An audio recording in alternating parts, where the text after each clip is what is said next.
Welcome everybody out to podcast number 314. Are you focused on kindness and are you being around kind people? Stay with us. This is the Elevate Construction Podcast, delivering remarkable content for workers, leaders, and companies in construction wanting to take their next step. Get ready to step out of your comfort zone with Jason Schroeder as he encourages you to do better, live a remarkable life, and expect more. Let's go. Welcome everybody. I hope you're doing well. Full disclosure, it's only 8:50 and I am freaking tired. I got up this morning. I'm not whining. I'm just whining. I got up at 3:30 this morning. I've been jamming with meetings all day, dealing with some hard stuff, being around, quite frankly, some mean people, and I'm just kind of done. I'm toast, team. I'm toast. And so you get the pleasure of hanging around me, through my ups and my downs. And I'm not going to lie to you. I'm a little down today. I'm a little bit bummed.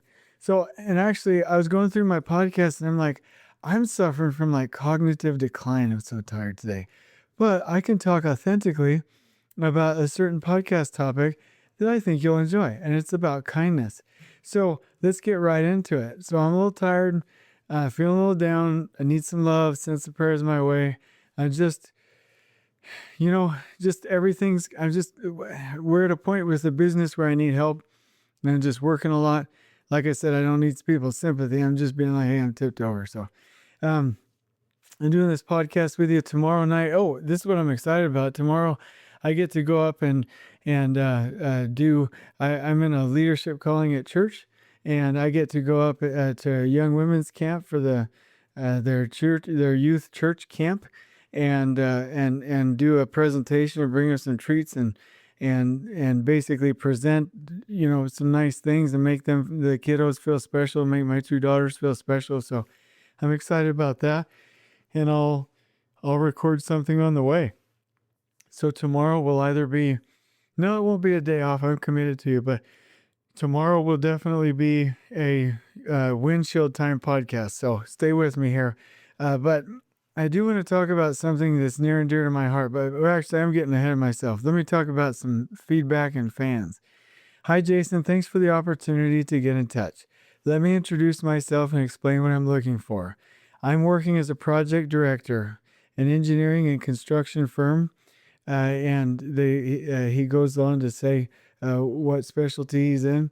We are very much an engineering-driven company coming from a long history of air conditioning and later clean room design and build. I'm leading large projects for major chip manufacturers. For the last 10 years, I work mostly with a big confidential manufacturer. At the moment, I'm about to finish a fab construction, and they there's so much I have to bleep out of here anyway for a another confidential client. And they always pushed us to advance lean practices in our construction project with them. That's where I got in touch with Last Planner, Value Stream Mapping, etc. I've made great experience with it, but coming back to Europe, I had to acknowledge that the industry here is not very up to date with lean and agile methodologies. Companies here are often very engineering driven and hierarchical, especially the ones working on technically complex projects. My dream is to start the next project with a lean and agile execution plan. When I started seeing posts about tact planning on LinkedIn, and to be honest, from a colleague of yours, I was excited to learn it and make it a part of my next project's execution plan. I'm not sure if you have the same observations as I do, but please share your view. As the next step, I love to plan the tact basic training for myself and two other colleagues. If we succeed in implementing it for our next project, I guess we would need to get trained more by some team members. And so this company is in Europe and all over the place, I guess. And please let me know what you would suggest in my case and what the next steps could look like. Thank you. Highly appreciate you taking the time and getting in touch. And this is a really interesting outreach. Yesterday's podcast was exactly about this topic. And in fact, I'll go ahead and send that podcast to this person, and I appreciate the feedback. I don't want to spend the time tonight talking about tact planning. You're probably tired of me talking about it at this point, but I can tell you that it's the beginning. When I get to a job and we don't have that set up, I always go back to the basics. We have to have those basic fundamental things in construction, the schedule. These are fundamentals in order for us to succeed. So the advice that I would give is you absolutely start your tax journey, get training as fast as you can. I can get it to you sooner this month if you want, but we need to get going and move forward with it because it really is a game changer. We can't be starting huge projects without it, unless we want to struggle it, right? So there you go. So tonight's topic, this is the conflict is you should start with kindness, and there's such a great opportunity to do better with this, and we're just not taking advantage of it. And let me tell you a little story. This is why this is near and dear to my heart. There's a book by Kelly Harding, and it's called The Rabbit Effect. And the title is Live Longer, Happier, and Healthier with the Groundbreaking Science of Kindness. And so I'm going to read, actually, let's just do a direct quote on this. Can kindness help determine who gets sick and who stays healthy? It's a question Dr. Kelly Harding answers in her inaugural book, The Rabbit Effect, when she invites us to take a leap of faith into the world of self-help by following the story of a white rabbit, just as Alice and Neo did before us. Her book is an illuminating exploration of a new vision of the practice of medicine and health that demonstrates what our lives could be like if we targeted our hidden factors of health, looked more often into our social world for solutions to our health woes, and recognized how beneficial and transformative the use of kindness is. The story begins in 1978 with Dr. Robert Nerum and his lab of researchers, who as a group performed a study on rabbits in order to establish the relationship between a high-fat diet and heart health. Instead of the expected, now long-proven result, his discovery that kindness can cause rabbits to be healthier was a potentially much larger paradigm shift. In his study, Dr. Nerum analyzed the number of fatty deposits in the small blood vessels of a group of New Zealand white rabbits after they were fed a diet high in fat. The team expected that the rabbits would have fatty deposits in their small blood vessels that were commensurate with their high cholesterol levels, but instead the unexpected result was that a significant number of the rabbits did not. After much examination, the team discovered that the group of rabbits with far healthier blood vessels was under the care of an especially kind postdoctoral student who treated the animals with love and patience when handling them. A second similar study focused on the type of care the rabbits received was done, which confirmed that kind treatment can in fact lead to healthier rabbits. So Dr. Harding uses the study described above to introduce the more profound ideas that both rabbits and people thrive in community, that health is bolstered by love, connection, and purpose, and that kind treatment in general can modify health on a molecular, individual, interpersonal, and global level. Unfortunately, many people have few opportunities for positive interaction and suffer preventable health consequences that cannot be reversed by our limited biomedical model of practice.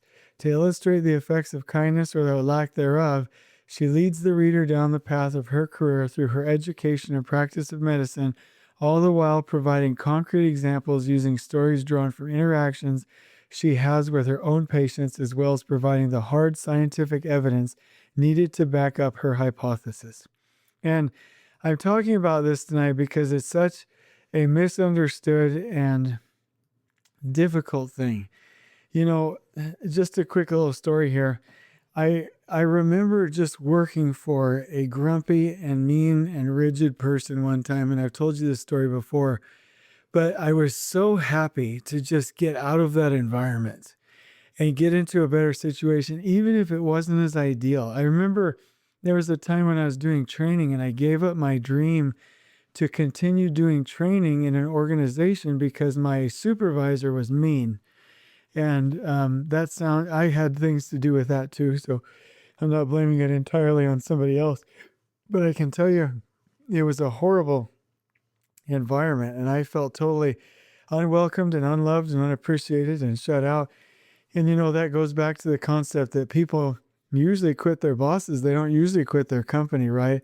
And it wasn't a kind situation.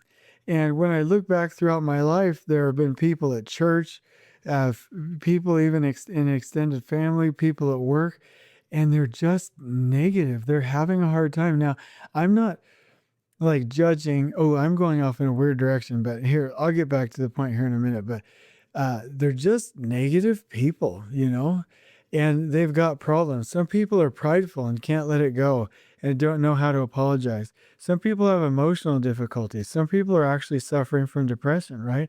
Some people, um, they're just that way. They're so full of fear. I used to be like that where they become emotionally abusive.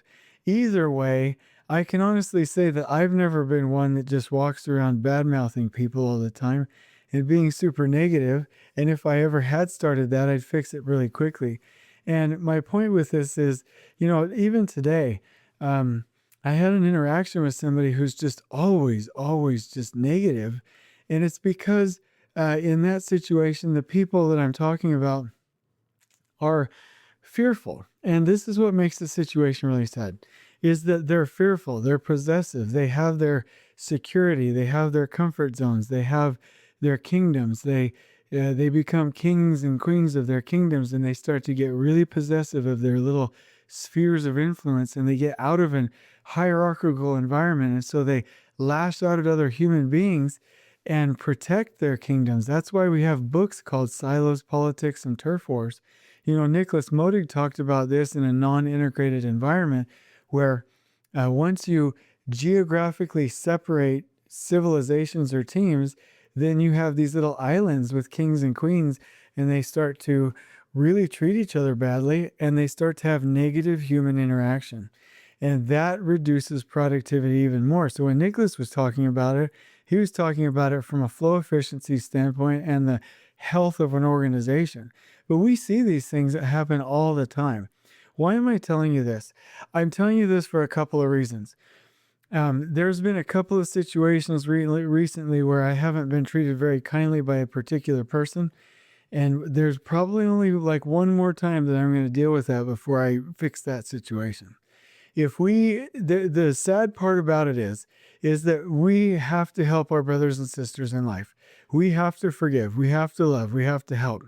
And I'll tell you, like I told my daughters, I said, Effie, Ava, don't marry a dirtbag boyfriend.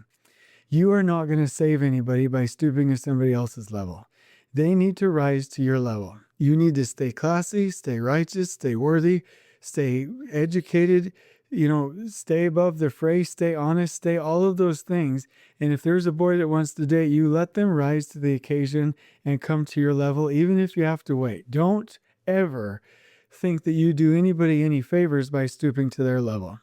And that's true. So think about your own daughters. Do you want them out marrying a dirtbag boyfriend that's, doing bad things and is a bad influence, and having your daughters go out there and be like, well, or your sons, let me not be sexist on this, or your sons marrying a dirtbag girlfriend that's, and when I say dirtbag, that's my own term, but like they're doing dirtbag things, right? They're not bad people, but they're doing dirtbaggish kind of things, right? Think about it. Do you want your children doing those things, right? No, because there's no such thing as playing savior with somebody. You have to get out of that situation and let them rise to your level. And so my point with that is, if you're around negative people, I would just ask, can you authentically be happy staying around those influences? And I just don't know that the answer to that is yes. I remember reading a famous book. Boy, I can't remember what the topic of what it was now, but he talked about having to fire a client one time because they were such a pain in the butt. And so whether it's at church or whether it's at home or with extended family or with friends or at work or with a client or whatever, I just want to tell you all, I am willing to let go of those relationships, even if I need it, even if I need the money, even if I'll get in trouble, because I can't deal with it and neither can you. We cannot deal with these negative, destructive, cancerous environments. And so I would just say, here's the purpose of this podcast. If you're a leader, you have to do what's right for your people. You cannot continue to be abused by people. Everybody makes mistakes. Everybody gets things wrong every now and then. Integrated environments do that. IPD environments do that. The best lean cultures do that. Everybody makes mistakes. And guess what you do when you make a mistake? Oh my gosh, I made a mistake. I so apologize. And you say it in a sincere way. And guess what? Your team forgives you.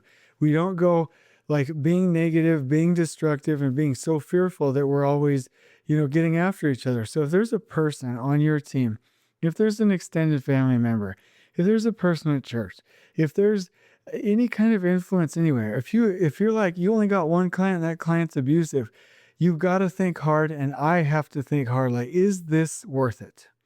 Is it worth it to be around these negative influences? Is it worth it to just let these things happen?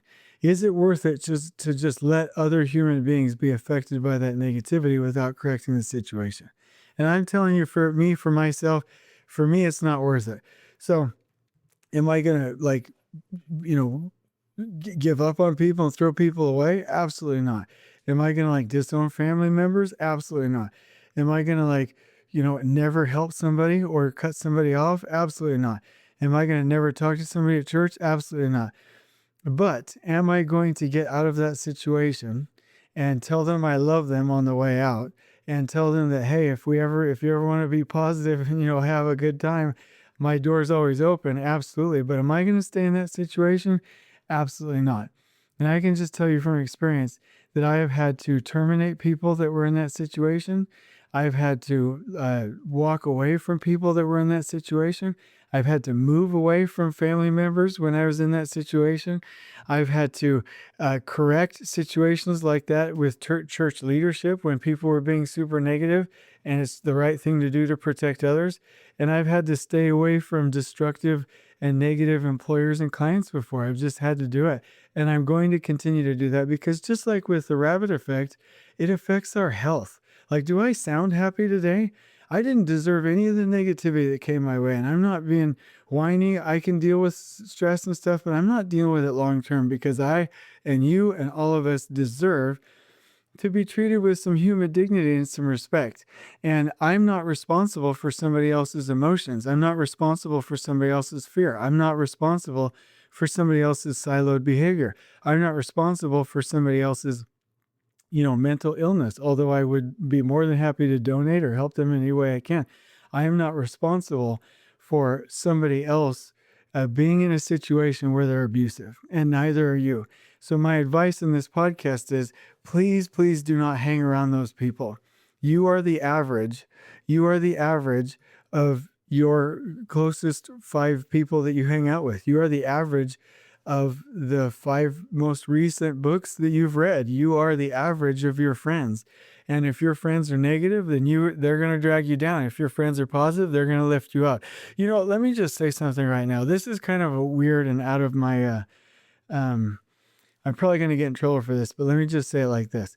So I was talking to a lot of you on the podcast know Brian Melture. So he's the owner of Field Verified, and he does exterior skin consulting. And he was the first client that Elevate Construction ever had. He encouraged me to go out on my own. He said, sign me up. He gave me, the courage, the positivity to go make a difference and get that done. And he has just been a positive influence in my life. And I called him for some advice. I asked him for financial advice. I asked him for advice on just a number of different things. And I hope he hears this podcast. But I called him, and I was just telling him, I'm like, you know what, Brian? You're a really positive influence in my life, and you're a positive voice. And I cherish our friendship, and I cherish everything that you do for me and everyone else. And I want you to know that you're making a difference. And people like that, you have to treasure them like they're gold. You got to treasure them like they're a precious metal, like they're something precious, because they absolutely are. There's only a few people I can count on my hand, like the 5 people in my life that have been super positive influences in my life all throughout my life. I always talk about Ryan Young. I talk about Brad Nelson, right? I talk about Judo Rosick. I talk about Brian Melture. I talk about these couple of people. There's 2 or 3 more, so don't get me in trouble if I didn't mention your name. But these are the people that made me. So I would not be on this podcast excruciatingly tired and having to get up early tomorrow and then go all the way up to Payson tomorrow and like stay up late, I would not be on this podcast if it wasn't for the positive voices of those human beings. And so if you have that positive human being in your life, my encouragement is to go give them a hug. You know, Katie was making fun of me, not in a negative way. She was super sweet and loving about it. I was getting off the phone with one of the other members of the church leadership group that I'm in, and he was like, "I love you," and I said, "I love you back." And he's a guy. And some of the people that work with me at Elevate Construction, we say, "I love you" to each other. We're just like, "Hey, love you, bro, and I love your family."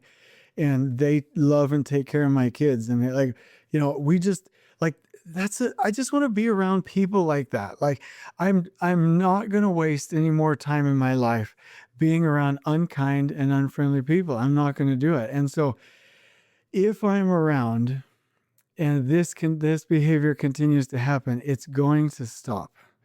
And I just want to be clear about that. And so my advice to you, and because I love you, and here's the other thing, and this sounds really whiny, so you're going to want to vomit here in just a minute, but like for the people that are being crappy with me, think about it.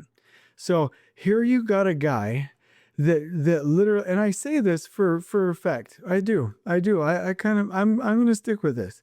Here you've got a guy that was a successful executive, on leadership teams in high profile construction companies, that cashes in his retirement, takes the tax penalty, and starts a business to go ahead and take care of the workers throughout the United States. And it has 11 kids, a church calling that takes at least 20 to 30 hours a week, and that does charitable work for a number of different people, and stays up to at least 10, 11, or 12 o'clock every night doing podcasts for free. And and also is on a plane 2 or 3 like day-long flights. I fly a day-long flight at least 6 to 12 times a month. I'm on a plane all day, or at least most of the day, flying around the country away from the family, trying to keep cash flow going and doing a good job and affect change in the industry. And then we've got people so siloed and insensitive and selfish and just lack so much perspective that the only thing that we can say when somebody or I make a mistake, or when there's even a perceived mistake, is to be negative, unkind. I don't think so. Like, how stupid and selfish is that? And I just got to say that I'm done with it. And I think you should be too. So the purpose of this podcast is to say, if you have those influences in your life, you've got to step away from that environment. And for those of us, and I'm talking to me, because I used to be emotionally unstable and I got my stuff reined in. But the difference with me is I went to Tony Robbins and Rapport and went to counseling and got everything reined in to where I'm pretty normal now, right? If we are negative to other people, if we are unkind, if you are a superintendent that is unkind, if you are a project manager that is unkind, if you are a husband or a wife that is unkind all the time, all good if you get better. And if you're not getting better or taking steps to get better, then you need to rethink this, because you are damaging the lives of others. And so let's tie this back to construction. Your project team has to be happy. You go back on those YouTube channels and you watch some of the YouTube channels, the videos that we had from BSRL, and we had fun. We were kind to each other. We did stuff together. We went out and ate crab legs together. I've even got a YouTube video on how to eat crab legs. Go check it out, the Elevate Construction YouTube channel. We had a remarkable trailer. We had fun. And I get tired of people being like, "Oh yeah, you did that a couple years ago." What are you talking about? Like, I bowled my way through negative people and executives and owners and budgets and all of these things to get this done. But I was more confident than all the naysayers, and I got it done. And that team had so much fun that we will probably always recognize that as our most favorite project. And you, as a leader, that is your job. Your job is to be kind. Your job is to be nice. Your job is to be forgiving. Your job is to work through it. And if there's somebody who's cancerous, you can handle it. You can discipline that person. You can fire them. But by all means, be kind while you're doing it. The true measure of courage, stay with me on this. The true measure of courage is, can you go have a hard conversation without getting mad? Can you come talk to me and have healthy conflict about an important and maybe even emotionally charged topic without getting mad and losing your temper, without punishing me, but doing the right thing? Or can I do that with you? That is the true measure of courage. So on your project site, here are my questions. Are people excited to come to work? Do they have measurement? Do they know how to win every day? Are we communicating to where they have clear expectations? Do they have a connection? Do you know about their families? Do you know how they're doing? Have you talked to them? Do you go out to lunch?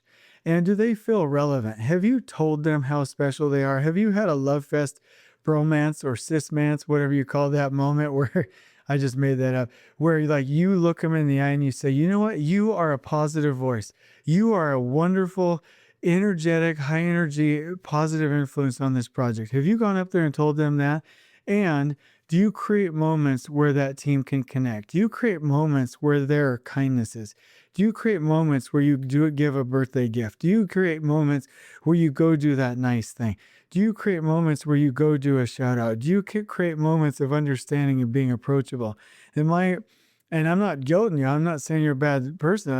I'm saying I read How to Win Friends and Influence People every year specifically for this.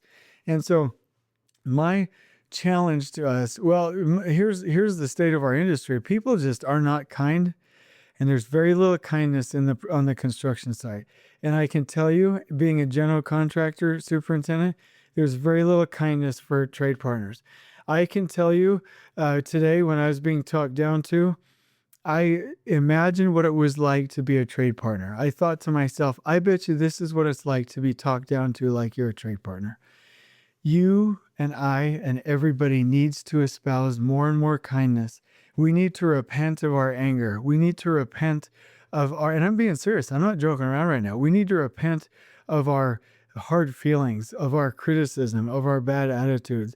And we need to come to work with all heart and mind, get whole, get the help we need, and get our mind straight to where we can do what's most important, which is taking care of people. You've heard it before, but at the end of your life, you will not, no matter how heartless and logical your mind is, you will not look back at the buildings that you've built. You will immediately recognize the relationships that you've had, and you will hope that those have been positive. And so my testimony tonight, my admonition is be kind and be around people that are kind and let them rise to your level, not in a judgy way, not in a pompous way, but in a kind and inviting way. And if they don't want to be kind, all we do is we invite them to not be around, because I'm on the energy bus and I'm heading in a really good direction. And that's just how it's going to be, because I'd rather starve to death than work with negative and destructive people.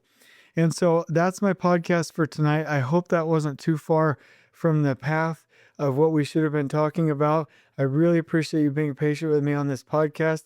I love you all. You know that that's right. And on we go.